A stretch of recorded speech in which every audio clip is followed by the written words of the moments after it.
please click the subscribe button and the notification icon. It will help us a lot. Hi, this is Rodrigo from Frame Freak Studio, and this is the Creative Hustler Show.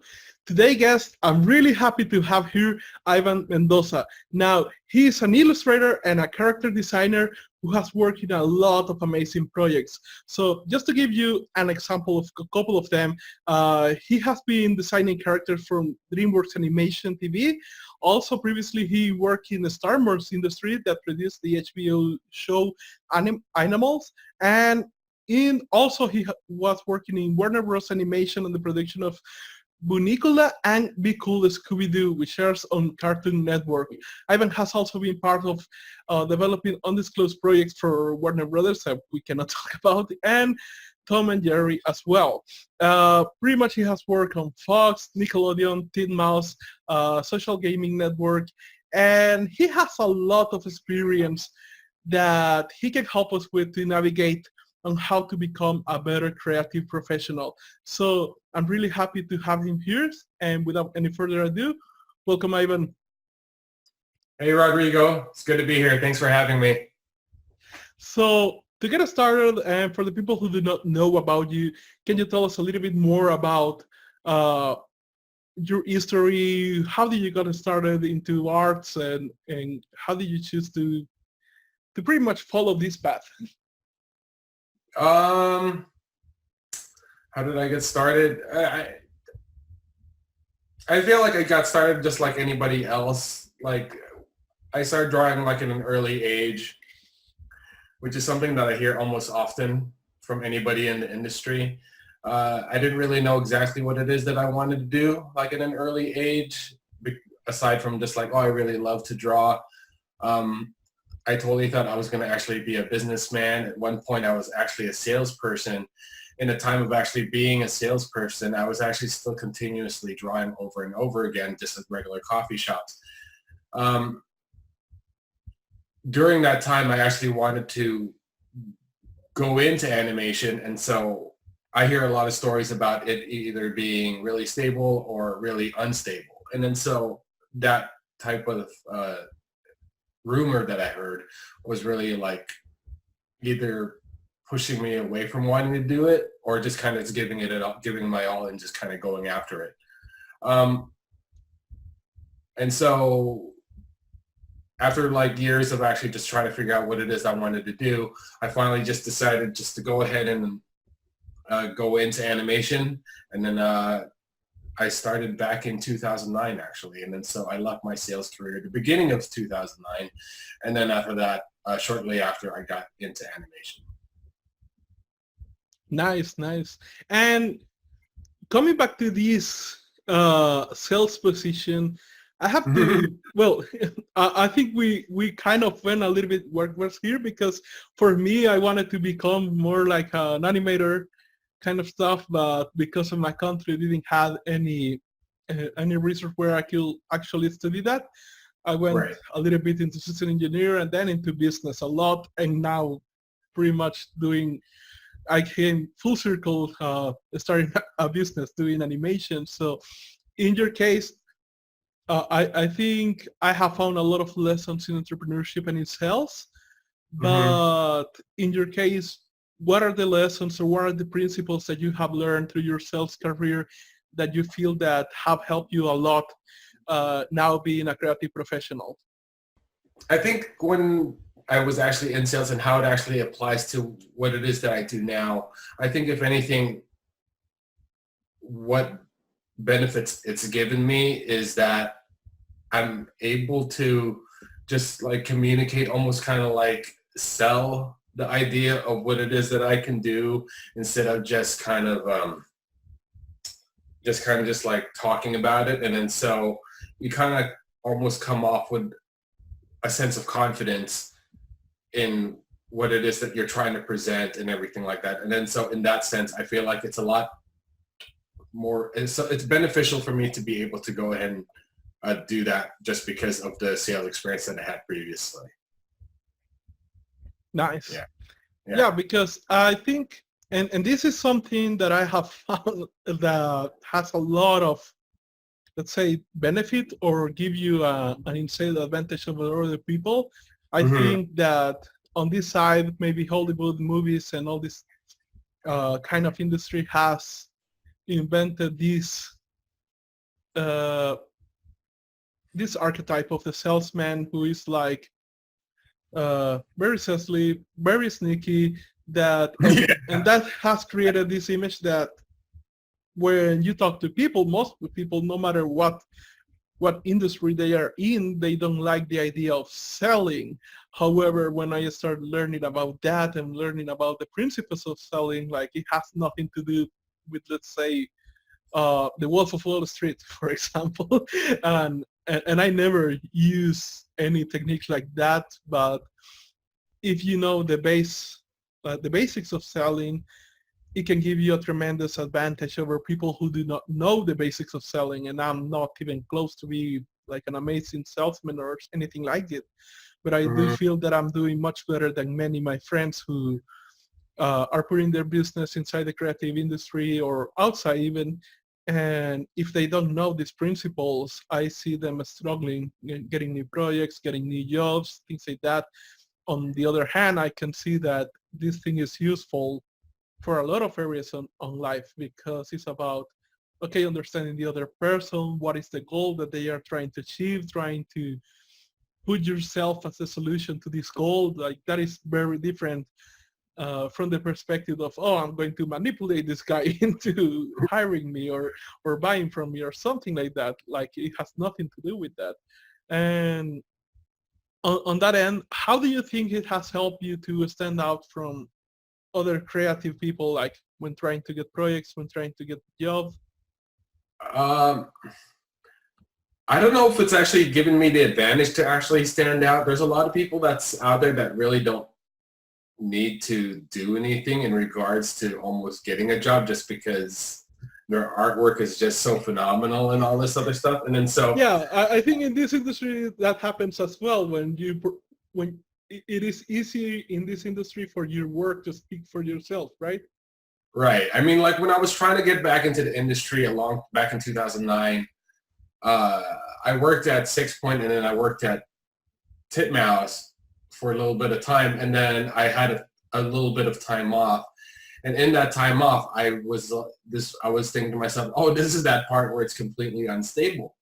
Um, I actually ended up getting an interview at Neopets. I don't know if anybody's, oops, excuse me, something's fallen over. But I actually ended up getting an interview for Neopets back in 2009. And I didn't know what kind of competition I was trying to, what I was going up against. And then so in the interview, I was really just trying to overcome a lot of objections that the people that were interviewing me at the time and everything. And then so I was just doing the best I can. And then so in that sense, I feel like that with the experience as a salesperson, I was able to kind of just address those objections that they had or anything or any concerns that they might have had and everything. So I think in that sense, I would assume that that's one part that I would have probably stood out, because if I hadn't had that experience and they had those concerns, I don't know if I would have even addressed them, or after I would have just maybe just kind of like put them off to the side. And then afterwards, when the interview was over, just hope that I would get the job. But since I was actually able to address the concerns and objections, I actually was able to get the job. And then thankfully it actually lasted for like close to 5 years. Nice. Yeah. And when you see people, especially young people who are trying to get into the industry, and just to make it easy for you, trying to follow a similar path that you have chosen, what is the most common mistake that you see that they are making that they are not aware that they are making? Got it. I'm guilty of this very thing that I'm about to mention, is that as much as there is artwork that's so available to see in any platform, in Instagram, Tumblr, Twitter, or anything really, is is to follow what it is that you do, the style that you want to do. Just because when you see so much artwork, so much great artwork, I just can't help but feel like, oh my gosh, I want to do the same thing. And so in those cases, I want to almost do the same thing. And each time I try, I never get it to almost as good as how they do it. And then so that's the common mistake that I've seen people do and what I've done. And then more recently, I just came to discover that I just need to be more honest and sincere. And I feel like I would give this advice to anybody, is that just to be honest and sincere on what it is that you do and what kind of art that you want to make. Because I feel like that if you are honest and sincere with the artwork that you would want to make, then it's almost, I feel like that the variety of artwork that would be out would just be broader, because no one's trying to go for or trying to do the current cool style of what's getting 1,000 likes on Instagram or anything, So that's what I feel like is really important, is that just to really focus on being honest with what kind of art you want to do. And so yeah, definitely. And it's hard, like you say, it's definitely hard, because when you're seeing all this kind of art, especially now that we have access to all of it, like you can see art from people from Australia, from Europe, or South America, like everywhere. At least from my end, I felt the question of how is somebody supposed to create a new style, because everything is already being done. But then you see something different and it's like, oh, yeah, like everything has not been done yet, right? Right. It's hard to not try to emulate somebody's style, Ronald Searle or Al Hirschfeld, Hank Ketchum, or any artist that's really popular these days, that anybody might be into. But yeah, it's just more just to actually just take it as influence and not would you say, I would say copy it, like not to copy it, their style almost identically, just because when you begin to copy it almost identically, then again, you're almost not being honest with how you want to do your artwork. Yeah, definitely. So it's I feel like it's important to try to go ahead and do that. I haven't posted any artwork recently. I actually just checked last night. The last time I posted something was on the 1st of October. And since I came to this realization, I would just been weary on posting, just because I need to figure out what it is that I want to do before actually going back onto social media, at least with art and stuff. Don't get me wrong, I still look at other people's artwork and I'm just like, wow, that's really great. And I'm just like, wow, okay, one day. And so, yeah. Yeah, and something that I've been exploring in the last episodes, in the last interviews, is the concept of being able to achieve things now that you have touched social media. And since Instagram has been gaining strength in the last year, if we see if we go to see the metrics of how many people are using Instagram now and all that, I think the last year has been crazy when it comes to that platform. But also on the other side, I've seen friends of mine who are artists who have become crazy with the Instagram thing, and they are trying to just create drawings to kind of get likes over Instagram and kind of get a lot of reaction. And I think that is a really I think that is a dangerous trap, because it can make you feel like you are advancing, that you are doing something great.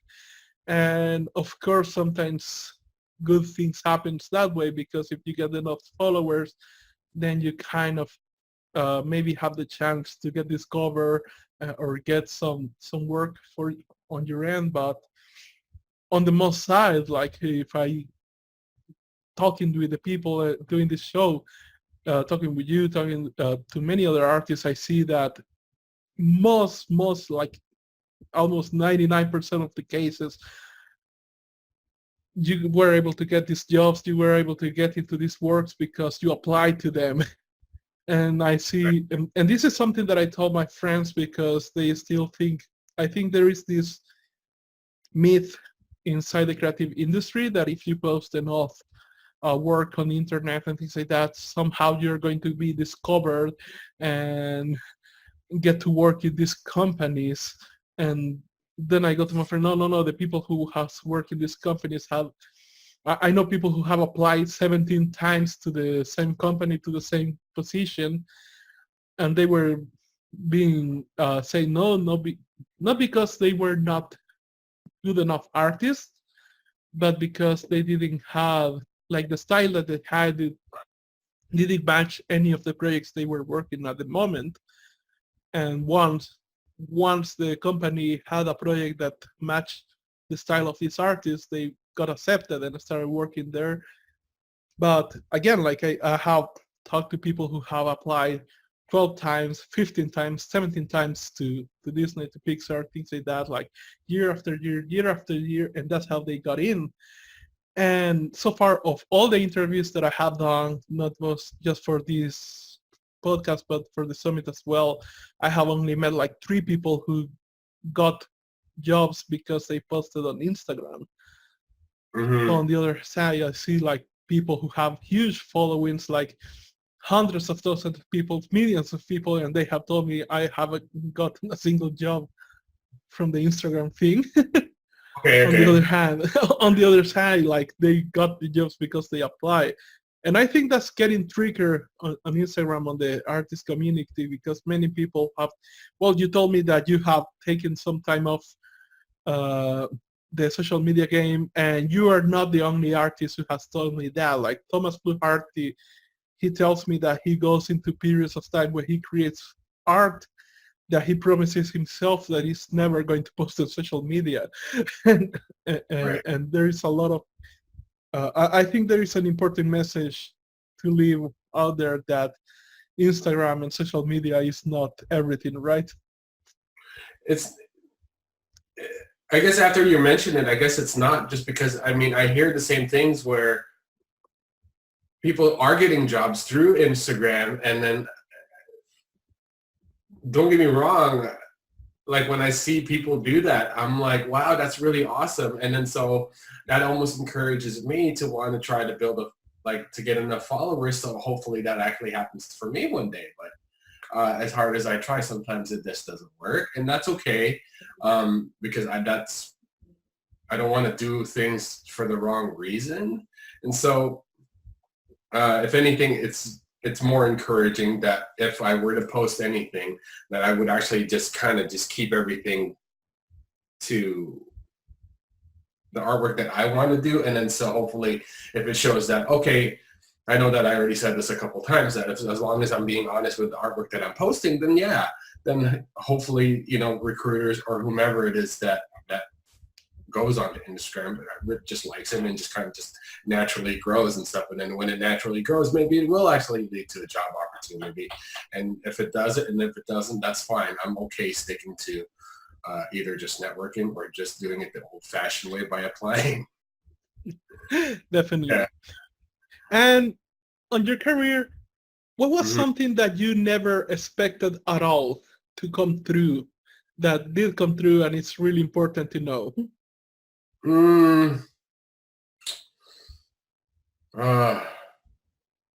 There is a lot of things, but there's one thing that I thought that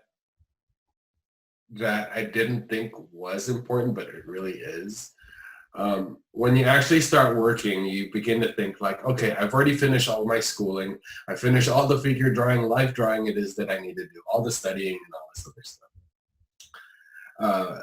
But come to realize that in the time that I've been working, and the fact that I wasn't practicing as religiously as I used to before I started working really made me rusty and really like slowed down my productivity just because I wasn't doing it.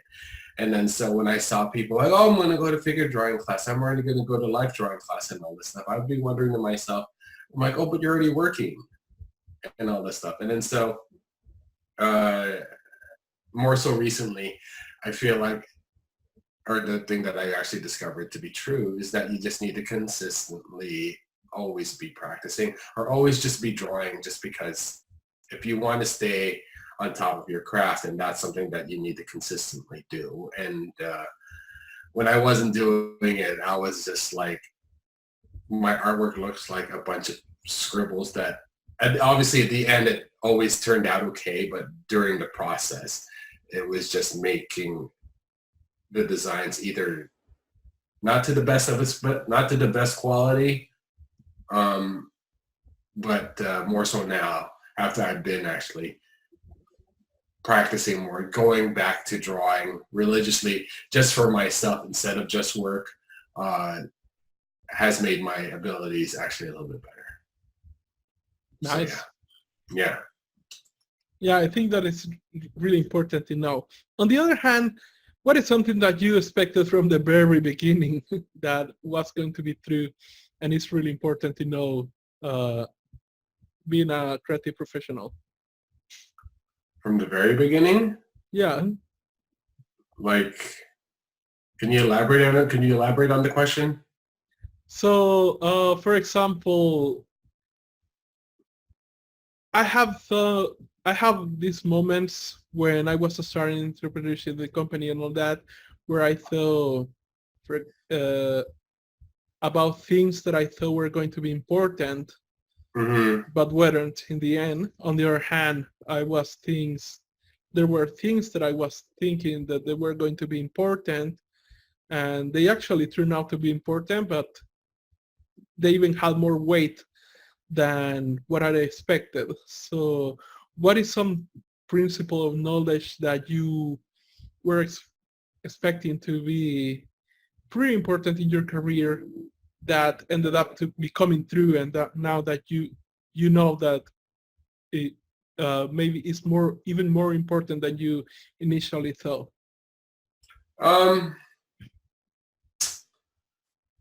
Obviously, working in animation, obviously you have to know how to draw.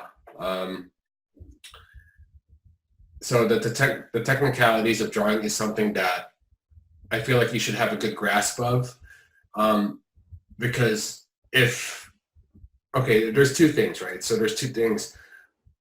One is the technicalities of drawing, and one is actually doing the acting and doing the performance and all this stuff in regards, or even the design for your drawing. If you're too focused on the technicality side, then the performance, the design, and I guess almost acting, which I feel like is the same as the performance, kind of takes away from it because you'd be too focused on the technical parts. I knew it was important to actually understand all the technical parts of drawing and everything, and then so that in itself I feel is still super important, just because if that's not what if you don't have a good understanding of what that is, then it'll take it away from your designs. Because when you're doing designs, special poses and all this other things, it needs to be, you need to focus more on the actual design and the acting than you would the technical parts of drawing. And then so that's what I feel like has still been super important in everything that I've done up till now. Nice. Also, something that I want to ask you, have you ever had anything that felt like a failure, that in the moment felt horrible, felt bad, felt like it was a complete failure, but actually set you up for success in the future?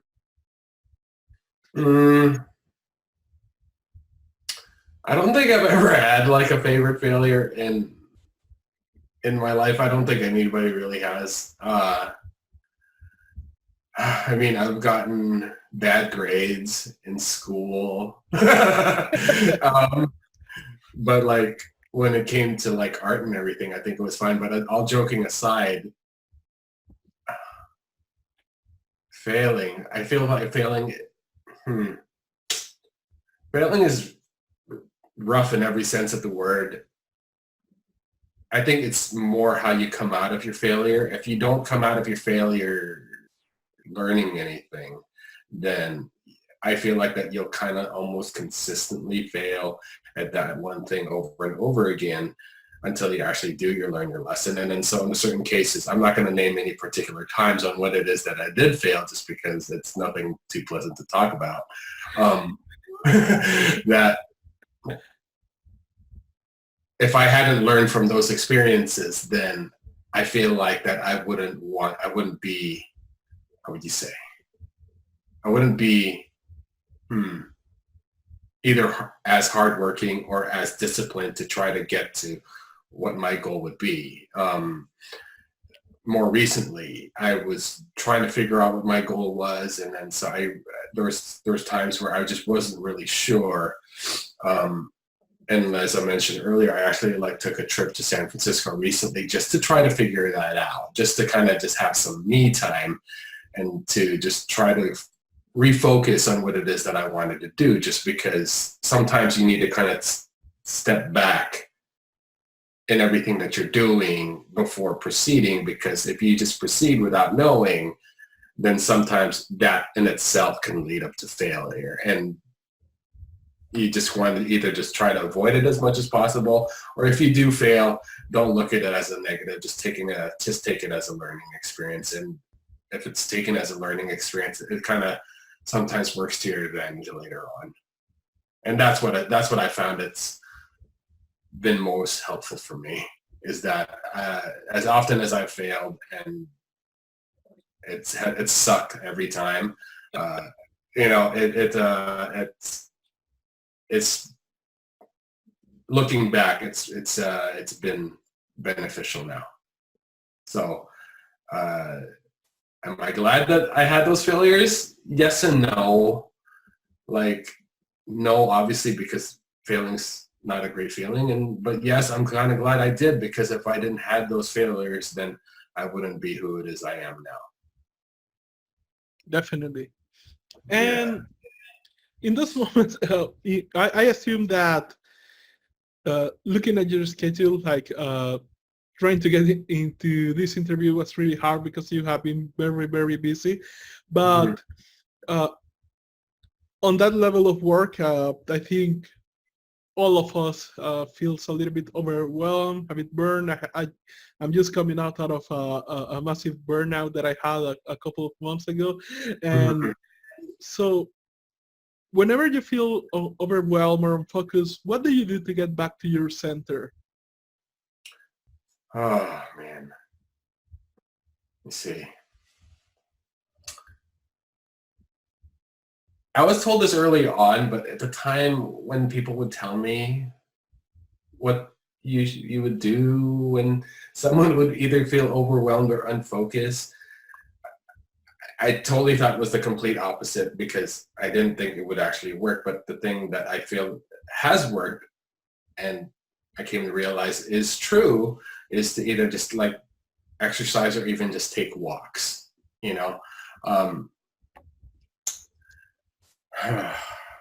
I feel like that once if you become too overwhelmed or even unfocused, like what I was mentioning in the previous answer, is that I needed to actually have some me time to try to figure out what it is that I wanted to do, because everything was becoming too overwhelming, and I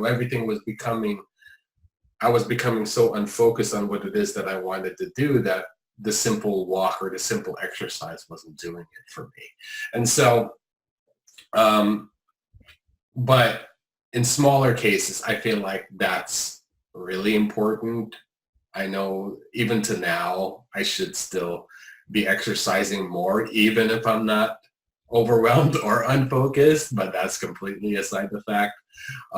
But I think it's important to have the time to just either take walks or just to exercise, just so you have that mental clarity on what it is that you need to do and how you're going to actually achieve it in the time that you have, just because sometimes without that, it kind of becomes a little blurry on what it is that you want to do, because there's so many things that you want to go ahead and accomplish. And so, yeah, that's what I usually do or have been trying to do. Yeah. Yeah, to be honest, it works. I recently have gotten a new dog, and it's a schnauzer, so it has a lot of energy. And if I don't walk him a couple of times each day, he's Mhm. not going to let us sleep at all. So he has been the one obliging me to take walks with him every day. And yeah, I felt that definitely that was something that I was missing. And I think that in this line of work where we have to spend a lot of time with ourselves in deep in our work, very concentric, very focused in what we are doing, it can be easy to kind of have a whole mess in the head. And we Yeah. need a way to separate that. Yeah. It's,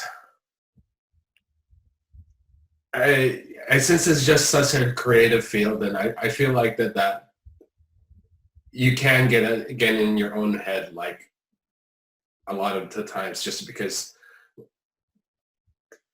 I feel like when you're kind of doing something creative, you're kind of like problem solving as you go.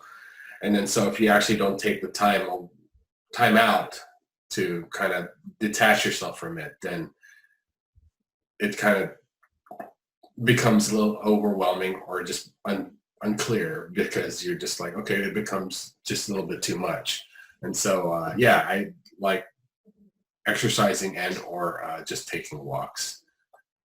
I feel like are super important. And if it gets a little too much, then, just have that me time while walking your dog.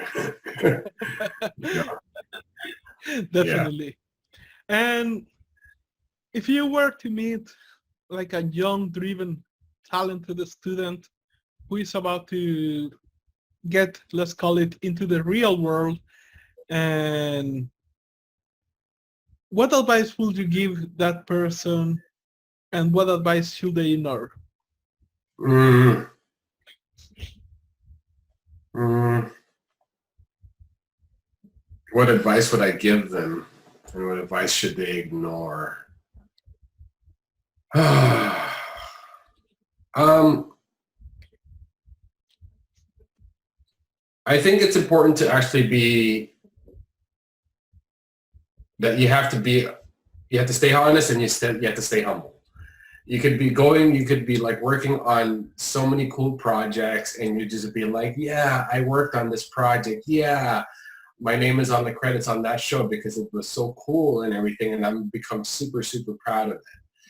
Uh, it's easy, I would think, to kind of let that kind of go to your head just because of the achievements that you might have or anything like that. But it's super, super important to stay honest and stay humble, just because, you're going to meet a lot of people that's going to be in your position now, in their position now, that are going to try to want to get to that level one day. And if you're coming off neither honest nor humble, then sometimes you're kind of almost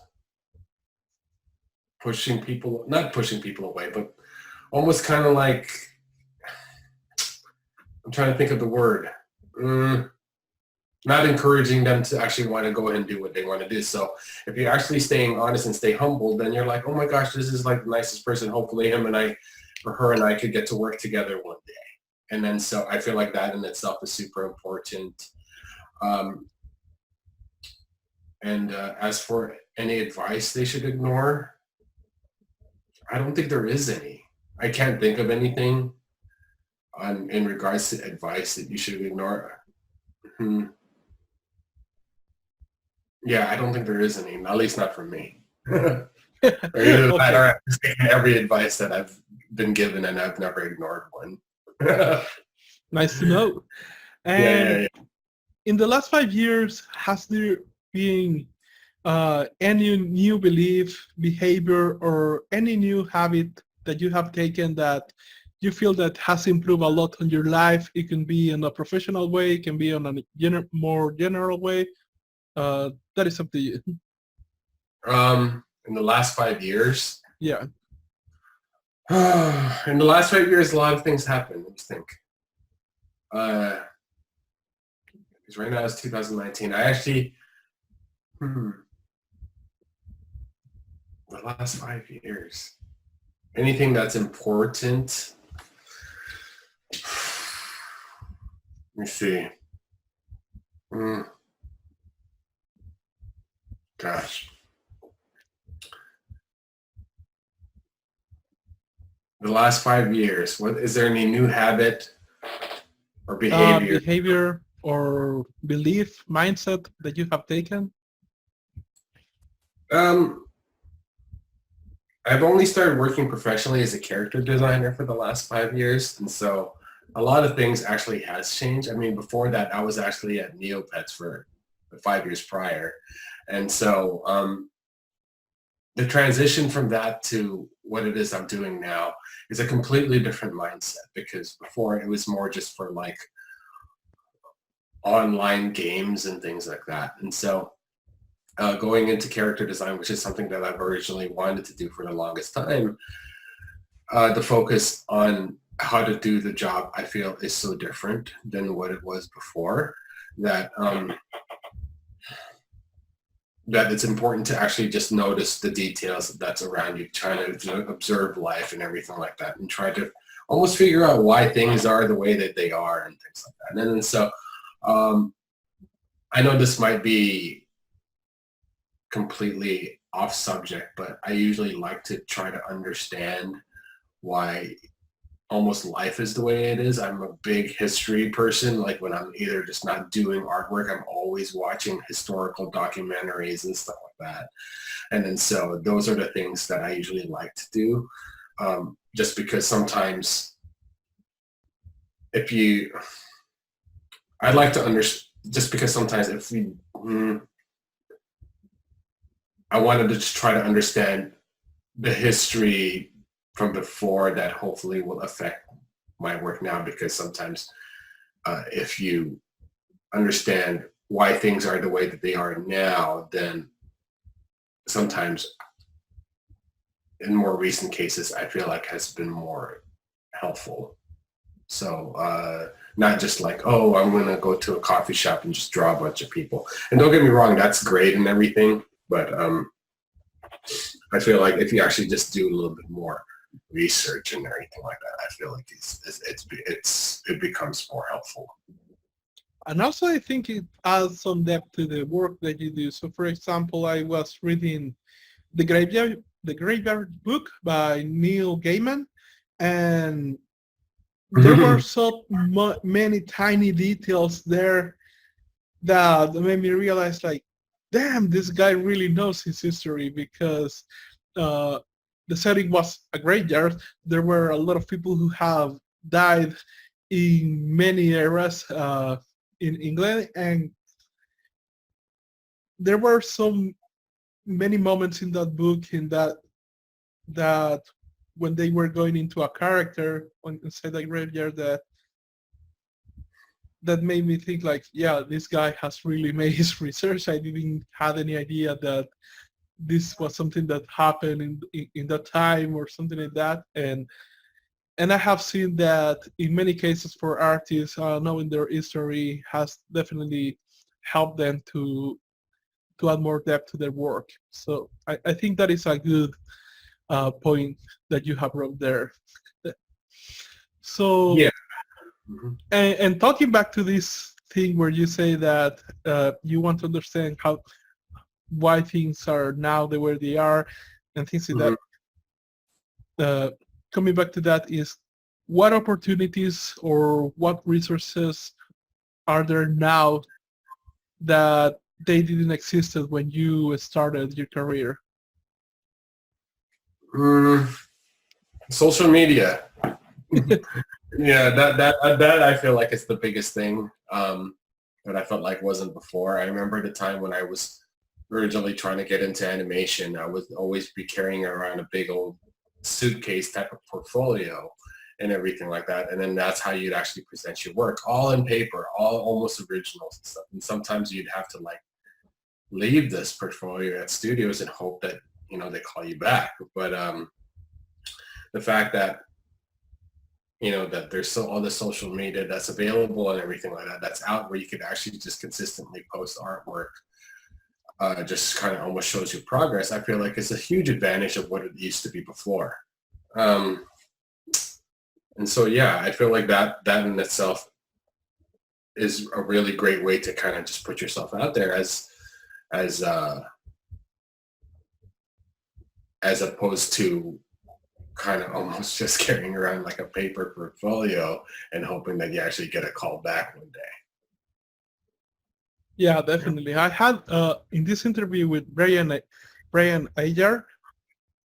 This is a guy who has been in the industry for a long time, and when he was telling me he was in New York back then, and he told me that when he was an artist pretty much and working for some magazines, they had to send some guy in a bicycle, and he was living at the 6th floor and there was no elevator. So the guy had to bring his bicycle on his back all over to the stairs to get back to his house, get the work from him, then deliver that work to the client. The client will call him making the changes. Then they will send the same guy with the bicycle again to deliver the changes that they wanted, like with the notes in the drawing and things like that. And that had to go like on and on and on. And I'm thinking like, man, like I'm so lucky that I have to send just an email now and that's it. Yeah, it's a lot. So it's so much easier now than the way it was before. But yeah, I feel like there's a ton of room for innovation and all that stuff. And then so, yeah, I feel like it's what would happen in another 10 years, we probably wouldn't have been able to imagine what it is now. Yeah, so I think that some things are going to get like really crazy right now. I have started a second show, mostly interviewing business owners, especially in the tech area. And recently I talked with a girl. Her name is Sarah Hill, and she's the CEO of this company that has created like a huge fusion of many things. Of what they are trying to do is to set up this meditation and relaxation system where you put the goggles for virtual reality and you get pretty much into a world that you cannot control with normal controls. You actually are measuring your brain activity and your heart rate. And in order to advance into a world and to modify things in that world, you need to meditate effectively. So once your heart rate gets to the right point and your brain activity gets to the right point, then things start to advance in that world. And if you start falling off and having negative thoughts and things like that, things start receding. And when I was hearing all of this, it's like, this is just a starting. Like, this person right here is creating a whole system that is being controlled now by thoughts and heart rate. And this is just a starting out. Like, things are going to be really insane in a couple of years. I cannot imagine how they are going to look in 10 years or 20 years from now. And I think that the creative industry is definitely going to be impacted in positive and negative ways, of course, because we can all remember what happened when 3D became a thing and all the traditional animators had to hit the deck. But yeah, I think that we will need to adapt a lot faster in the coming years. Right. Yeah, it's going to be super interesting. I really wouldn't know exactly what to expect when that actually all happens. I'd be like, oh my gosh, when that actually does happen, I'm like, why didn't I think of that? And then, and so, but we'll see what happens. Yeah, this is why I'm trying to interview, I saw these people, I saw all these new technologies coming up, and I feel like, as you say, how can I think of something that I do not know that exists yet or is possible yet? So I thought, okay, let's start interviewing these people who are creating these technologies to have an idea of what's coming. And yeah, I never expected that, to be honest, but it's just a few episodes in, and I'm already seeing things that are blowing my mind, and the only thing I'm thinking is like, yeah, like we need to adapt fast. We need to start learning what's coming, because I think the creative industry, the animation and illustration industry, is going to be in a very interesting spot in a couple of years, and it's not going to slow down. Interesting. Hopefully it'll actually be, beneficial for everybody.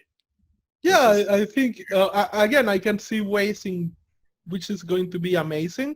And again, I'm just starting to dip my toe in those things. But on the other hand, I see how things can change into a way that some people won't like at all.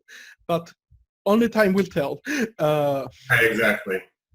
And this is like the hardest question that I have for everybody, but I guess you know which one it is. But yeah. If you wake up tomorrow in a different dimension that's very similar to this one, you have your house, you have all your tools of the trade, you have your knowledge, your experience, but nobody knows about you, and you have no portfolio, and you only have $500 in your pocket.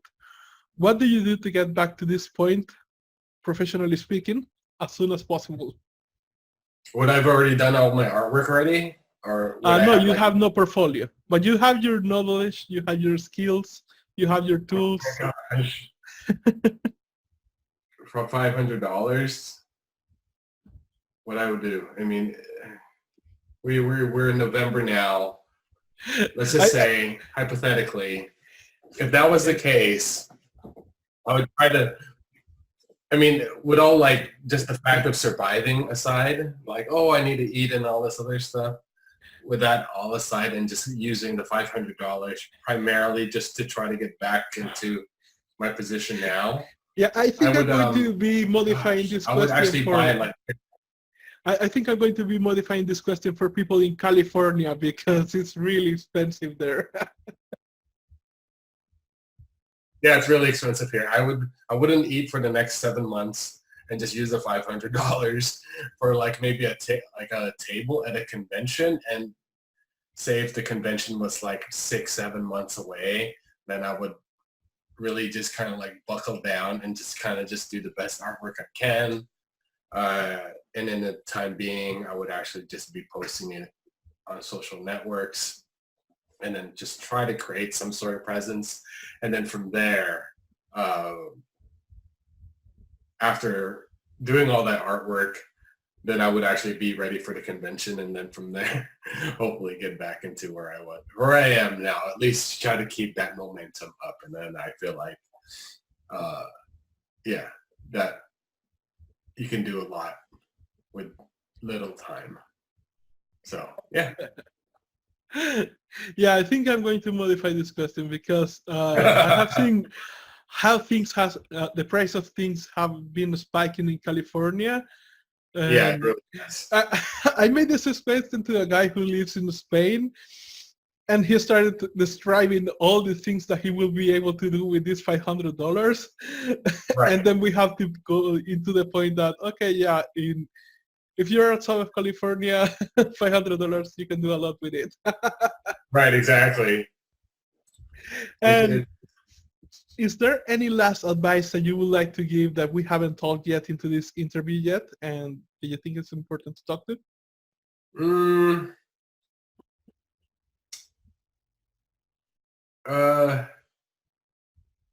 Not that I can think of. No, I was just actually just trying to think of like. I don't think that there is. No. At least nothing that I could think of, because everything that I was actually either thinking of is just kind of like not drawing techniques or anything like that. It's just more just like the approach and character design. And so, but maybe that's just either like another conversation, because I'm still trying to process the difference between like TV character design and for feature, which is something hopefully I'd like to get into one day. But yeah, that's possibly another conversation. Definitely. And if people want to find you online, where will be the best place to do so? I have several places. I have my website, ivanmendozaart.com. There's also Instagram, which is also Ivan Mendoza Art. And then I started posting just regular sketches on Tumblr, which is ivanmendozaart.tumblr.com. So you guys can find me there. Awesome. I will also put all the links to social media below in the post in the website for this episode. So okay. I just wanted to say thanks a lot for being here. I know that you're a very busy person, so I'm really, really grateful that you have taken the time to be here and sharing your knowledge and your experience with us. It really means a lot to me. Yeah, no, thank you for having me. I appreciate the opportunity. I felt like that went by super fast. Definitely. And if you have liked this last episode, please click the like button below. Also click the subscribe button and the notification icon. Or if you're listening in one of the podcast platforms, please subscribe to our podcast to be notified when a new episode comes up. I hope that you like it. Until next time.